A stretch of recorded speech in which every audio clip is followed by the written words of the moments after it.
ओम नमो भगवते वासुदेवाय। आप सभी का हमारे YouTube चैनल पर हार्दिक स्वागत है। आज बृहस्पतिवार के दिन आइए सुने बृहस्पति देव की पौराणिक कथा और विष्णु चालीसा का पाठ। बृहस्पतिवार के दिन भगवान बृहस्पति की पूजा के अनेक महत्व बताए गए हैं। इस दिन जो व्यक्ति भगवान बृहस्पति की व्रत कथा पढ़ता या सुनता है उसे सभी प्रकार के सुख प्राप्त होते हैं। इस कथा को सुनने या पढ़ने मात्र से धन और यश बढ़ता है, विद्या और पुत्र की प्राप्ति होती है, सभी रुके हुए कार्य सफल होते हैं। तो प्रेम से बोले बृहस्पति भगवान की जय हो। प्राचीन समय की बात है। भारत में एक राजा राज करता था। वह बड़ा प्रतापी तथा दानी था। वह नित्य प्रति मंदिर में भगवत दर्शन करने जाता था। वह ब्राह्मण और गुरु की सेवा किया करता था। उसके द्वार कोई भी याचक निराश होकर नहीं लौटता था। वह प्रत्येक गुरुवार को व्रत रखता एवं पूजन करता था, गरीबों की सहायता करता था। परंतु ये सब बातें उसकी रानी को अच्छी नहीं लगती थी। वह न व्रत करती और न किसी को एक भी पैसा दान में देती थी। वह राजा से भी ऐसा करने को मना किया करती थी। एक समय की बात है, राजा शिकार खेलने वन को चले गए। घर पर रानी और दासी थी। उस समय गुरु बृहस्पति साधु का रूप धारण कर राजा के दरवाजे पर भिक्षा मांगने आए। साधु ने रानी से भिक्षा मांगी तो वह कहने लगी, हे साधु महाराज, मैं इस दान और पुण्य से तंग आ गई हूँ। इस कार्य के लिए तो मेरे पतिदेव ही बहुत हैं। अब आप ऐसी कृपा करें कि सारा धन नष्ट हो जाए तथा मैं आराम से रह सकूं। साधु रूपी बृहस्पति देव ने कहा, हे देवी, तुम बड़ी विचित्र हो। संतान और धन से कोई दुखी नहीं होता, इसको सभी चाहते हैं। पापी भी पुत्र और धन की इच्छा करता है। अगर तुम्हारे पास धन अधिक है तो भूखे मनुष्यों को भोजन कराओ, प्याऊ लगवाओ, ब्राह्मणों को दान दो, धर्मशालाएं बनवाओ, कुआं, तालाब, बावड़ी, बाग बगीचे आदि का निर्माण कराओ तथा निर्धनों की कुंवारी कन्याओं का विवाह कराओ, साथ ही यज्ञ आदि करो। इस प्रकार के कर्मों से आपके कुल का और आपका नाम परलोक में भी सार्थक होगा एवं तुम्हें भी स्वर्ग की प्राप्ति होगी। परंतु रानी साधु की इन बातों से खुश नहीं हुई।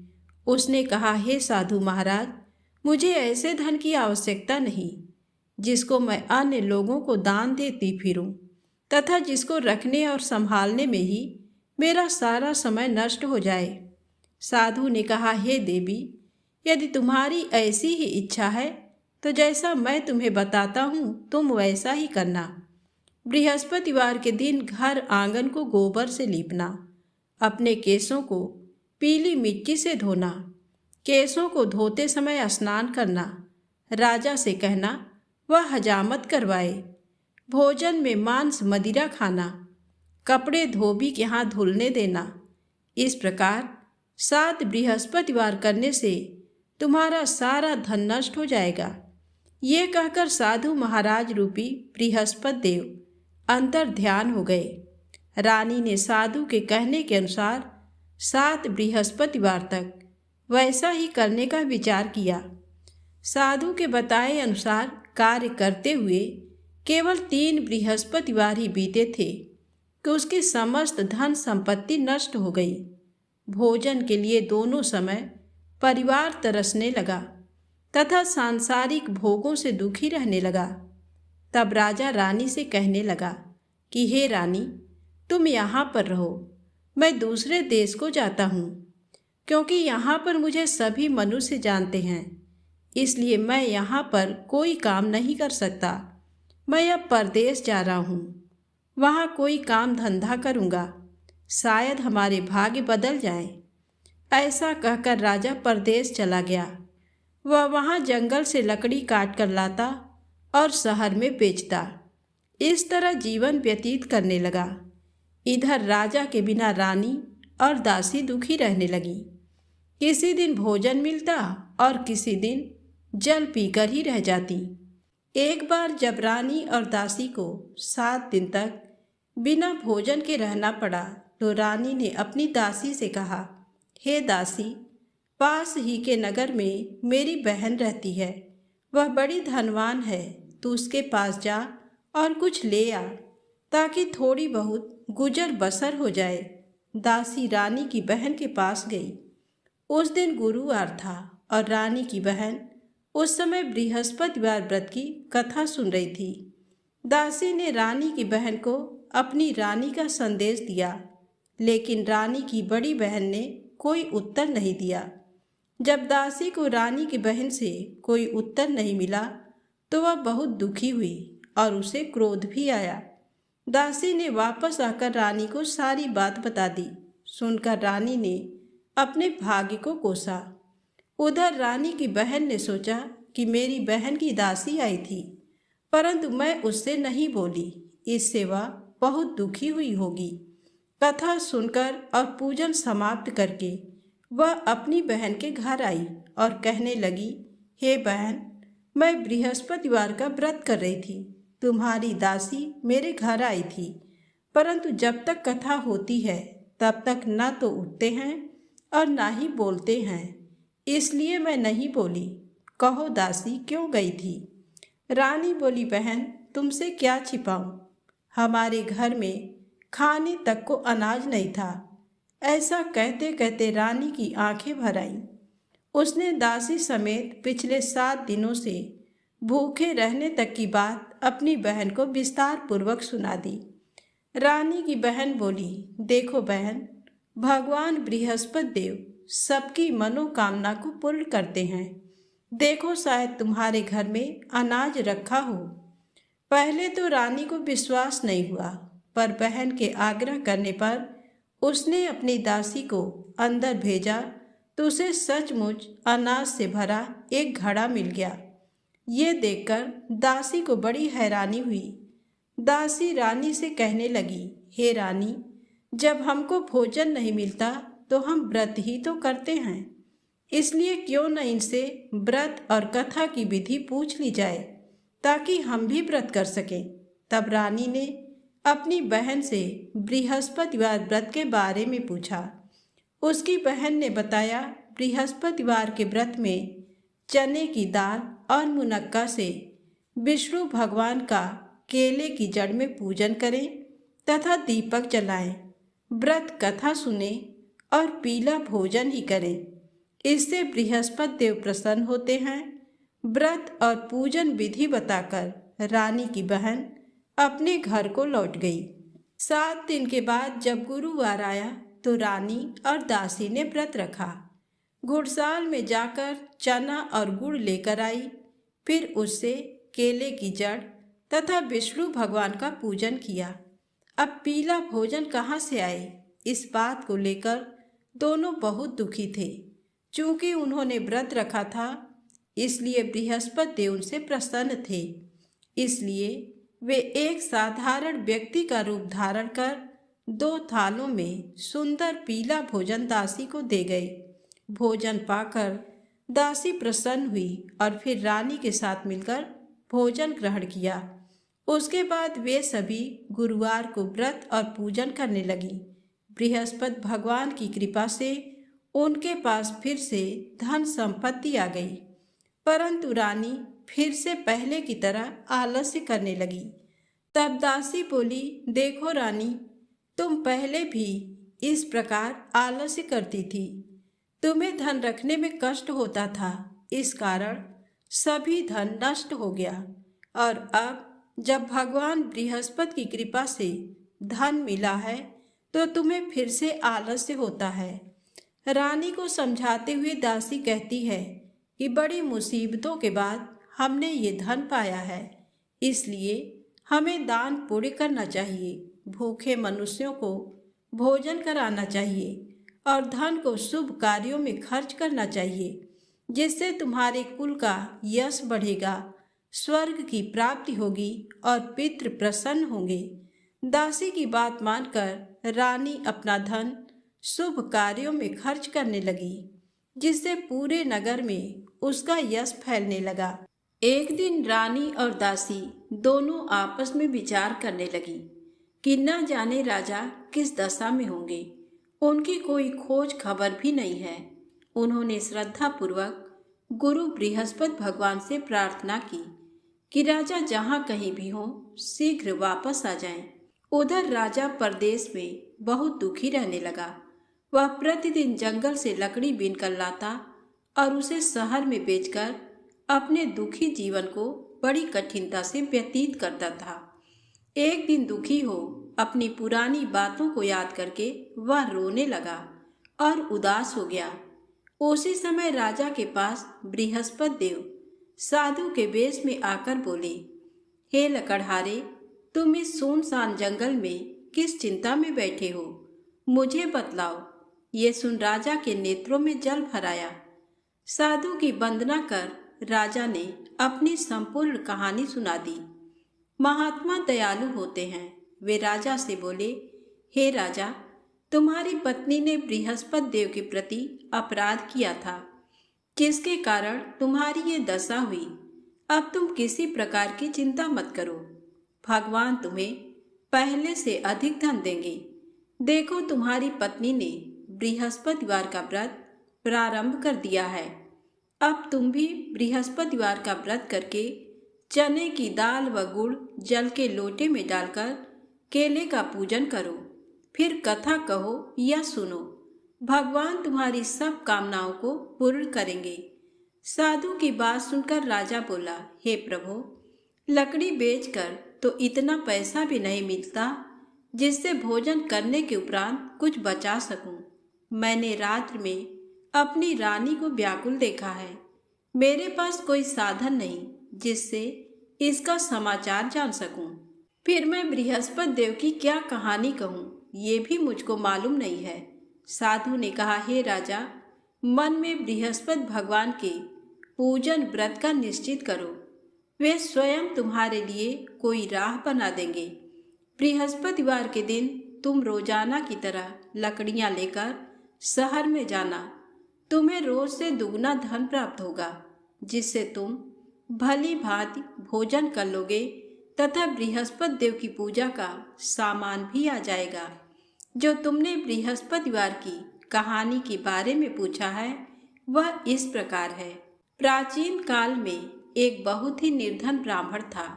उसके कोई संतान नहीं थी। वह नित्य पूजा पाठ करता। उसकी स्त्री न स्नान करती और न किसी देवता का पूजन करती। इस कारण ब्राह्मण देवता बहुत दुखी रहते थे। भगवान की कृपा से ब्राह्मण के यहाँ एक कन्या उत्पन्न हुई। कन्या बड़ी होने लगी। प्रातः स्नान करके वह भगवान विष्णु का जप करती। बृहस्पतिवार का व्रत भी करने लगी। पूजा पाठ समाप्त कर पाठशाला जाती तो अपनी मुट्ठी में जौ भरकर ले जाती और पाठशाला जाने के मार्ग में डालती जाती। लौटते समय वही जौ स्वर्ण के हो जाते तो उनको बीनकर घर ले आती। एक दिन वह बालिका सूप में उन सोने के जौ को फटककर साफ कर रही थी कि तभी उसकी माँ ने देख लिया और कहा, हे बेटी, सोने के जौ को फटकने के लिए सोने का सूप भी तो होना चाहिए। दूसरे दिन गुरुवार था। कन्या ने व्रत रखा और बृहस्पति देव से सोने का सूप देने की प्रार्थना की। बृहस्पति देव ने उसकी प्रार्थना स्वीकार कर ली। रोजाना की तरह वह कन्या जौ फैलाती हुई पाठशाला चली गई। पाठशाला से लौटकर जब वह जौ बीन रही थी तो बृहस्पति देव की कृपा से उसे सोने का सूप मिला। उसे वह घर ले आई और उससे जौ साफ करने लगी, परंतु उसकी माँ का वही ढंग रहा। एक दिन की बात है, कन्या सोने के सूप में जब जौ साफ कर रही थी उस समय उस नगर का राजकुमार वहां से निकला। कन्या के रूप को देखकर वह उस पर मोहित हो गया। राजमहल आकर वह भोजन तथा जल त्याग कर उदास होकर लेट गया। राजा को जब राजकुमार द्वारा अन्न जल त्यागने का समाचार ज्ञात हुआ तो अपने मंत्रियों के साथ वह अपने पुत्र के पास गया और कारण पूछा। राजकुमार ने राजा को उस लड़की के घर का पता भी बता दिया। मंत्री उस लड़की के घर गया। मंत्री ने ब्राह्मण के समक्ष राजा की ओर से निवेदन किया। कुछ ही दिन बाद ब्राह्मण की कन्या का विवाह राजकुमार के साथ संपन्न हो गया। कन्या के घर से जाते ही ब्राह्मण के घर में पहले की भांति गरीबी का निवास हो गया। एक दिन दुखी होकर ब्राह्मण अपनी पुत्री से मिलने गए। बेटी ने पिता की अवस्था को देखा और अपनी माँ का समाचार पूछा। ब्राह्मण ने सभी हाल कह सुनाया। कन्या ने बहुत सा धन देकर अपने पिता को विदा कर दिया, लेकिन कुछ दिन बाद फिर वही हाल हो गया। ब्राह्मण फिर अपनी कन्या के यहाँ गया और सभी हाल कहा तो पुत्री बोली, हे पिताजी, आप माता जी को यहाँ लिवा लाओ। मैं उन्हें वह विधि बता दूंगी जिससे गरीबी दूर हो जाए। ब्राह्मण देवता अपनी स्त्री को साथ लेकर अपनी पुत्री के पास राजमहल पहुँचे तो पुत्री अपनी माँ को समझाने लगी, हे माँ, तुम प्रातःकाल स्नान आदि करके विष्णु भगवान का पूजन करो तो सब दरिद्रता दूर हो जाएगी। परंतु उसकी माँ ने उसकी एक भी बात नहीं मानी। वह प्रातःकाल उठकर अपनी पुत्री के बच्चों का बचा जूठन खा लेती थी। एक दिन उसकी पुत्री को बहुत गुस्सा आया। उसने अपनी माँ को एक कोठरी में बंद कर दिया। प्रातःकाल उसने स्नान आदि करा के पूजा पाठ करवाया तो उसकी माँ की बुद्धि ठीक हो गई। इसके बाद वह नियम से पूजा पाठ करने और प्रत्येक बृहस्पतिवार को व्रत रखने लगी। इस व्रत के प्रभाव से मृत्यु के बाद वह स्वर्ग को गई। वह ब्राह्मण भी सुखपूर्वक इस लोक का सुख भोगकर स्वर्ग को प्राप्त हुआ। इस तरह कहानी कहकर साधु देवता वहाँ से अंतर ध्यान हो गए। धीरे धीरे समय व्यतीत होने पर फिर बृहस्पतिवार का दिन आया। राजा जंगल से लकड़ी काटकर शहर में बेचने गया। उसे उस दिन और दिनों से अधिक धन मिला। राजा ने चना गुड़ आदि लाकर बृहस्पतिवार का व्रत किया। उस दिन से उसके सभी क्लेश दूर हुए। परंतु जब अगले गुरुवार का दिन आया तो वह बृहस्पतिवार का व्रत करना भूल गया। इस कारण बृहस्पति भगवान नाराज हो गए। उस दिन उस नगर के राजा ने विशाल यज्ञ का आयोजन किया तथा शहर में ये घोषणा करा दी कि कोई भी मनुष्य अपने घर में भोजन न बनावे, न आग जलावे। समस्त जनता मेरे यहाँ भोजन करने आवे। इस आज्ञा को जो न मानेगा उसे फांसी की सजा दी जाएगी। इस तरह की घोषणा संपूर्ण नगर में करवा दी गई। राजा की आज्ञा अनुसार शहर के सभी लोग भोजन करने गए, लेकिन लकड़हारा कुछ देर से पहुंचा। इसलिए राजा उसको अपने साथ घर लिवा गए और ले जाकर भोजन करा रहे थे तो रानी की दृष्टि उस खूंटी पर पड़ी जिस पर उसका हार लटका हुआ था। वह वहां पर दिखाई नहीं दिया। रानी ने निश्चय किया कि मेरा हार इस मनुष्य ने चुरा लिया है।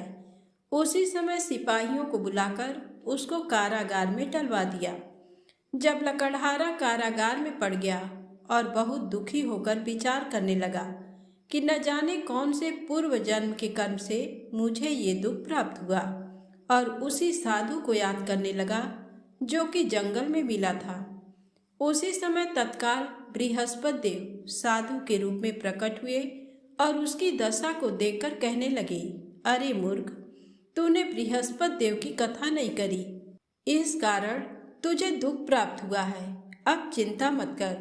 बृहस्पतिवार के दिन कारागार के दरवाजे पर 4 पैसे पड़े मिलेंगे। उनसे तू बृहस्पति देव की पूजा करना, तेरे सभी कष्ट दूर हो जाएंगे। बृहस्पति के दिन उसे 4 पैसे मिले। लकड़हारे ने कथा कही। उसी रात्रि को बृहस्पति देव ने उस नगर के राजा को स्वप्न में कहा, हे राजा, तुमने जिस आदमी को कारागार में बंद कर दिया है वह निर्दोष है। वह राजा है, उसे छोड़ देना। रानी का हार उसी खूंटी पर लटका है। अगर तू ऐसा नहीं करेगा तो मैं तेरे राज्य को नष्ट कर लूँगा। इस तरह रात्रि के स्वप्न को देखकर राजा प्रातःकाल उठा और खूंटी पर हार देकर लकड़हारे को बुलाकर क्षमा मांगी तथा लकड़हारे को योग्य सुंदर वस्त्र आभूषण देकर विदा कर दिया। बृहस्पति देव की आज्ञा अनुसार लकड़हारा अपने नगर को चल दिया। राजा जब अपने नगर के निकट पहुंचा तो उसे बड़ा आश्चर्य हुआ। नगर में पहले से अधिक बाग, तालाब, कुएं तथा बहुत सी धर्मशाला, मंदिर आदि बन गए हैं। राजा ने पूछा, ये किसका बाग और धर्मशाला है? तब नगर के सब लोग कहने लगे, ये सब रानी और बांदी के हैं। तो राजा को आश्चर्य हुआ और गुस्सा भी आया। जब रानी ने ये खबर सुनी कि राजा आ रहे हैं तो उन्होंने बांदी से कहा कि हे दासी, देख राजा हमको कितनी बुरी हालत में छोड़ गए थे। हमारी ऐसी हालत देखकर वह लौट न जाएं, इसलिए तू दरवाजे पर खड़ी हो जा। आज्ञा अनुसार दासी दरवाजे पर खड़ी हो गई। राजा आए तो उन्हें अपने साथ लिवा लाई। तब राजा ने क्रोध करके अपनी रानी से पूछा कि ये धन तुम्हें कैसे प्राप्त हुआ है? तब उन्होंने कहा, हमें ये सब धन बृहस्पति देव के इस व्रत के प्रभाव से प्राप्त हुआ है। राजा ने निश्चय किया कि 7 रोज बाद तो सभी बृहस्पति देव का पूजन करते हैं, परंतु मैं प्रतिदिन दिन में 3 बार कहानी तथा रोज व्रत किया करूँगा। अब हर समय राजा के दुपट्टे में चने की दाल बंधी रहती तथा दिन में 3 बार कहानी कहता। एक रोज राजा ने विचार किया कि चलो अपनी बहन के यहाँ हो आवें। इस तरह निश्चय कर राजा घोड़े पर सवार हो अपनी बहन के यहाँ को चलने लगा।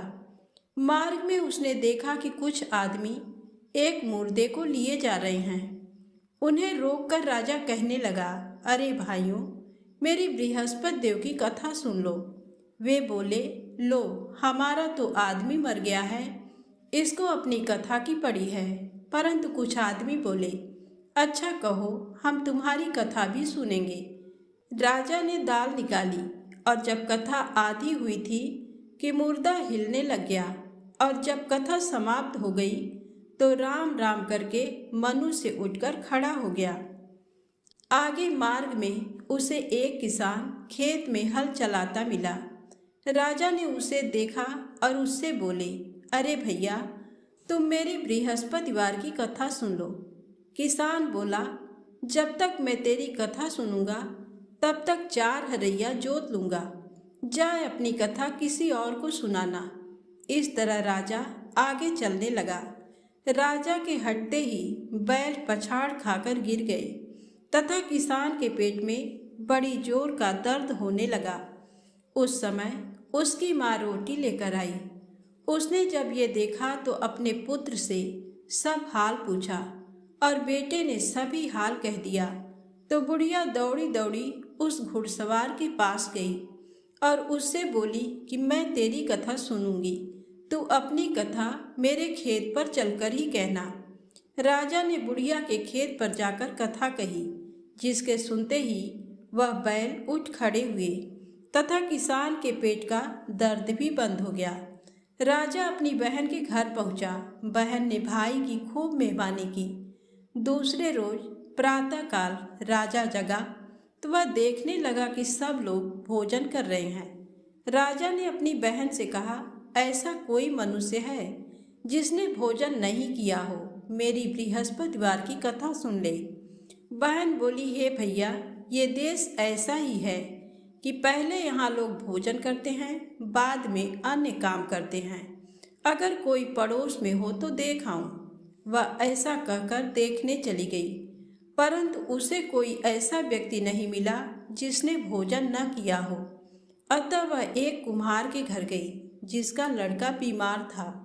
उसे मालूम हुआ कि उनके यहाँ 3 रोज से किसी ने भोजन नहीं किया है।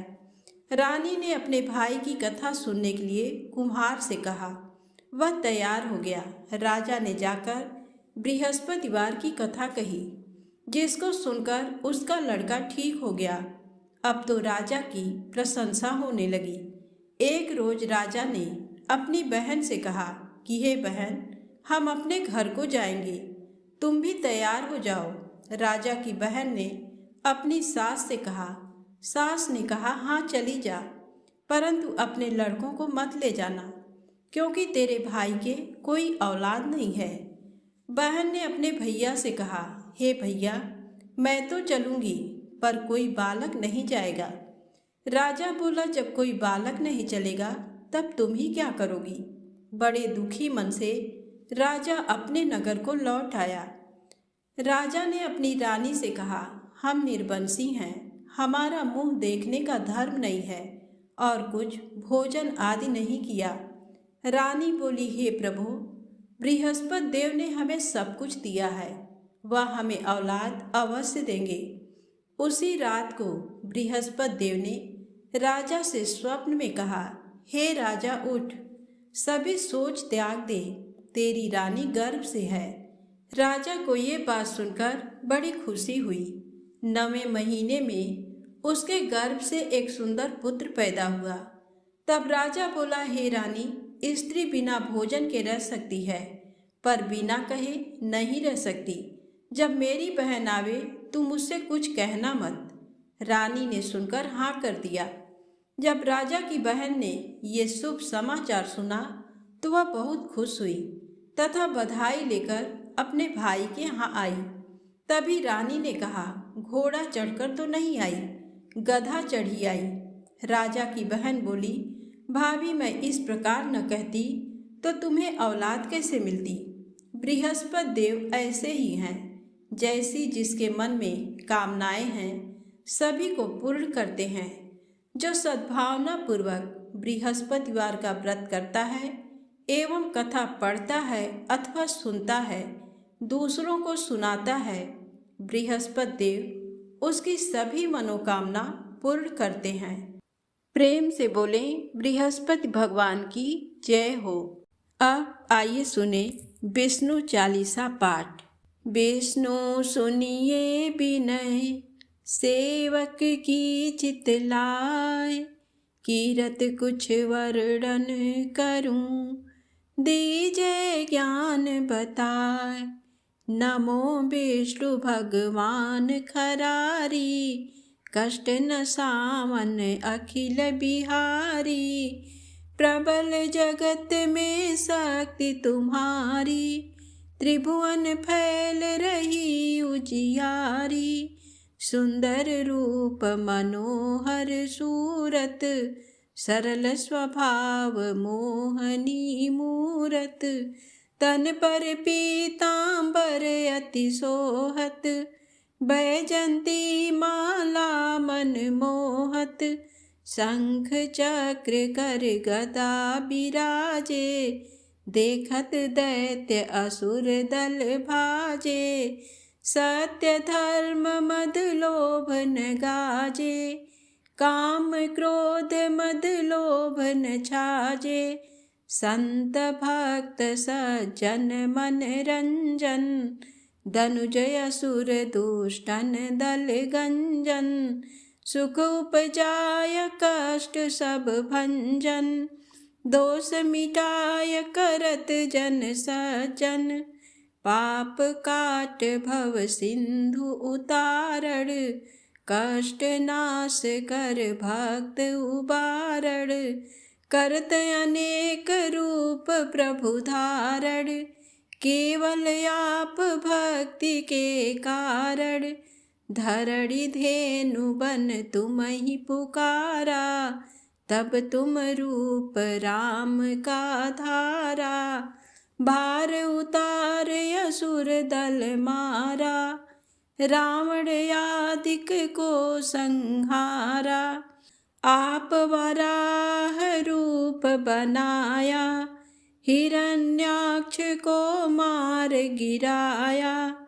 धर्मत्स्य तन सिंधु बनाया, 14 रत्नन को निकलाया।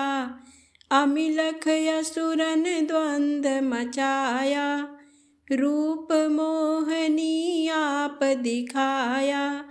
देवन को अमृत पान कराया, असुरन को छवि से बहलाया। कुर्म रूप धर सिंधु मझाया, मंदराचल गिरि तुरत उठाया, शंकर का तुम फंद छुड़ाया। भस्मासुर को रूप दिखाया, वेदन को जब असुर डुबाया। कर प्रबंध उन्हें ढूढ़वाया, मोहित बन कर खलहि नचाया। उस ही कर से भस्म कराया, असुर जलंधर अति बलदाई। शंकर से उनकी न लड़ाई, हार पार शिव सकल बनाई। कीन सती से छल खल जाई, सुमिरन कीन तुम्हें शिवरानी। बतलाई सब विपत कहानी, तब तुम बने मुनीश्वर ज्ञानी। वृंदा की सब सुरति भुलानी, देखत तीन धनुज शैतानी। वृंदा आय तुम्हें लपटानी, हो इस पर धर्म क्षति मानी। हना असुर उर शिव शैतानी, तुमने ध्रुव प्रहलाद उबारे। हिरणाकुश आदिक खल मारे, गणिका और अजामिल तारे। बहुत भक्त भव सिंधु उतारे, हरहु सकल संताप हमारे। कृपा करहु हरि सिर जनहारे, देखहु मैं निज दरस तुम्हारे। दीन बंधु भक्तन हितकारे, चाहत आपका सेवक दर्शन। करहु दया अपनी मधुसूदन, जानू नहीं योग्य जप पूजन। होय यज्ञ ये स्तुति अनुमोदन, शील दया संतोष सुलक्षण। विदित नहीं व्रत बोध विलक्षण, करहु आपका किस विधि पूजन। कुमति बिलोक होत दुख भीषण, करहु प्रणाम कौन विधि सुमिरन।